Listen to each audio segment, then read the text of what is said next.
So I want to end here this first portion of the presentation by looking at some of the notes on the lost fruits of Africa, and there are so many. The sky was the limit that you can learn about about African fruits. So we could start with the Balanites, and so Balanites.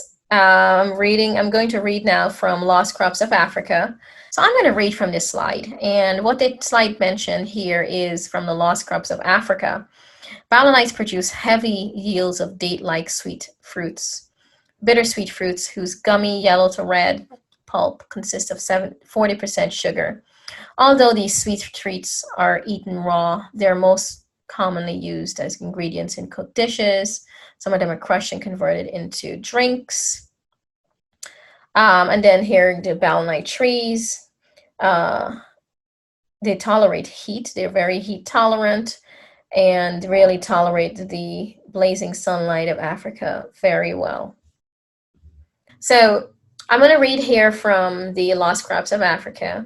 And they talked about how few trees on earth engender respect, like baobab.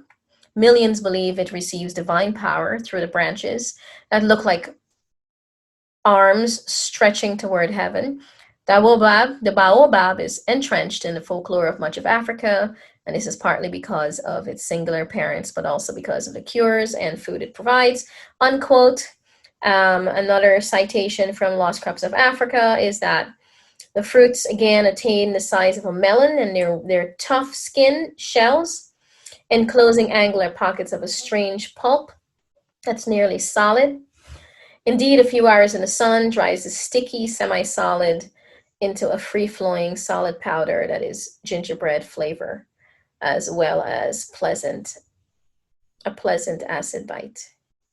The butterfruit is not often cultivated, quote, I'm quoting from what was cited, and any extent, but small organized plantings have already been established in the Cameroon. And so it mentions here that it's a major component of traditional agroforestry systems. And then you have here in the right-hand side, you see the butterfruit. It's not just transplanted wild types. They differ greatly from fruit in the vicinity. And then here is the Carissa. It says here it's not an orchid crop, quoting. One of the best known indigenous horticulture species of Southern Africa. And it's grown mainly for its hedges, but renowned for its fruits. And this on the right-hand side, it describes the pulp as milky red. It provides an example quantity of vitamin C. Now, it was really interesting going through. You see how many of them really are drinks we actually use. Some of them might look like alcoholic drinks based on how, but this wasn't the only one, but I just picked a few. Here is the Kai apple. It looks like golden apples here. And it can give, it says here, it can give a bite as well as color to drink, jelly, desserts. And the famous melon, today's melons. I'm going to quote here from USDA, which is cited in Lost Crops of Africa, that it's derived from a seed carried out of Africa, probably on the backs of camels swaying northwards across the Sahara. In the time of the pharaohs, the melon quickly became one of the most popular fruits. And I'm quoting here, they are second only to the bananas and the most consumed fruit in the United States. Despite this, melon could have a greater future in the daily lives of millions, especially given all the untapped biodiversity still in Africa. And here you see melons are high-value products in some part of the world. And so we're very familiar with the melons here. And the tamarind, we're fairly familiar with the tamarind, I think. I think a lot of people know what it is. Sugar-rich, and you see that Goya makes a drink out of this, a sweet pulp. And it's sweet and tangy at the same time.